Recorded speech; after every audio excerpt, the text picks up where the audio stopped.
Some of you asked for a video on painting Japanese infantry, so here it is.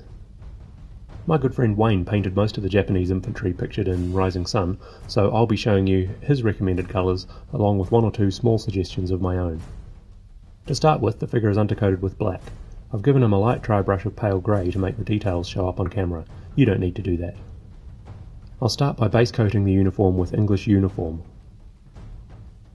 One easy thing about painting these guys is the uniform jacket, trousers and puttees, that's the leg bindings, are all the same colour.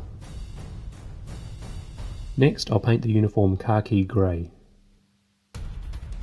If you want to do this really quickly, you could do a sort of heavy dry brush for this step. That can save a lot of time, but it's less neat. For areas of raised detail like the puttees, dry brushing is a good way to preserve the shading. Finally, I'll highlight the khaki grey by adding a small amount of dark sand, about a 75-25 mix. This guy's wearing a helmet, but the soft caps are the same colour as the rest of the uniform. The helmets should be brown-violet. And the water bottles. I'll also underpaint the bread bag with brown-violet. Paint the boots and the other leather items flat brown. Then I'll highlight them with a little cavalry brown. That's quite a bright colour. If you want your leather to look a bit more drab, you can use saddle brown. Paint the bread bag yellow-green, then highlight it by adding a bit of dark sand. I'll paint the rifle stock chocolate brown, then highlight it with beige brown. I'll use khaki for the strap on the water bottle.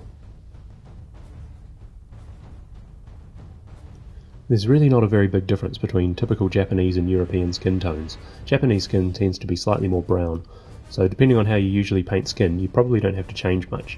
Maybe just go a bit easy on the highlights. I'm just going to add a small, and I mean small, amount of English uniform to each stage of my usual flesh colours. First beige brown, then beige brown and flat flesh,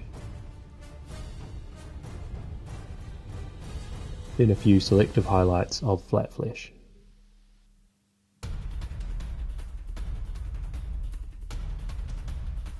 Wayne prefers to paint gunmetal a realistically dark colour, so use a mix of black and gunmetal grey first, then a few small highlights of just gunmetal grey. You can paint the bayonet an appropriate metallic colour like oily steel or silver, or if you want it to look really bright and reflective, you can carefully scrape the paint off with a hobby knife. And this works well for officers' swords too. For the banners, I start with sky grey, then a mix of sky grey and white, then a few highlights of pure white. Carefully paint a small circle with cavalry brown.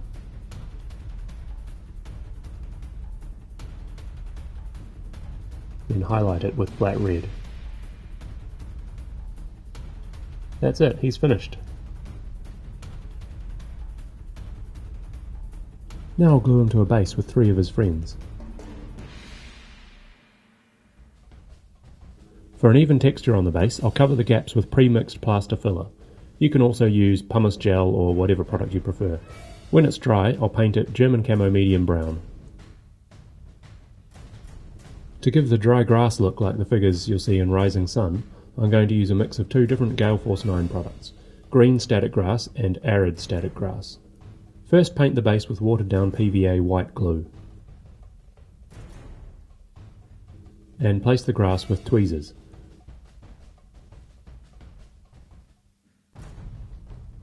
I'm using a roughly 50-50 mix, but I'll do some patches with a bit more or less of the arid grass for some colour variation. Once the glue is dry, tap or blow off the excess static grass. All finished. If you have any ideas for more videos you'd like to see, let us know in the comments. Don't forget to check out our website, like us on Facebook, and follow us on Twitter. Thanks for watching.